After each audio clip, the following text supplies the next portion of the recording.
హిందువులు ఈ ప్రపంచంలో మనిషికి ఒక ముక్కు ఎంత ఉందో అంతే ఉంది హిందువుల జాతి. శరీరం అంతా ప్రపంచం అయితే తల ఎంత ఉందో అంతే ముస్లింల జాతి ఉంది ప్రపంచం అంతా. నేనంటే ప్రపంచం అంతా తిరిగి చూచిన వాడి కాబట్టి చెప్తున్నా. శరీరం అంతా ఎంత ఉందో అది క్రిస్టియన్ జాతి. అందరికీ నమ్మకం చాలా బలంగా ఉంది. ఎవరి దేవుడి పైన వాడు. అల్లా ఒకడే దేవుడు, క్రీస్తు ఒక్కడే దేవుడు.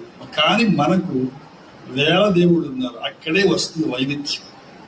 ఆ నమ్మకం విగ్రహం పైన కాదు, రాముడి పైన కాదు, రాముడి సృష్టించిన వాల్మీకి పైన, కృష్ణుడిని కాదు, కృష్ణుడిని సృష్టించిన వ్యాసుడి పైన. ఈ దేవుడు అనేది కల్పన, మనిషి సృష్టించుకున్న ఒకటి. ఎందుచేతంటే దేవుడు ఉన్నాడంటేనే మన భారతదేశంలో ఎన్ని దరిద్రాలు, మోసాలు, నాటకాలు జరుగుతున్నాయి. దేవుడు లేడంటే ఇంకేముంది?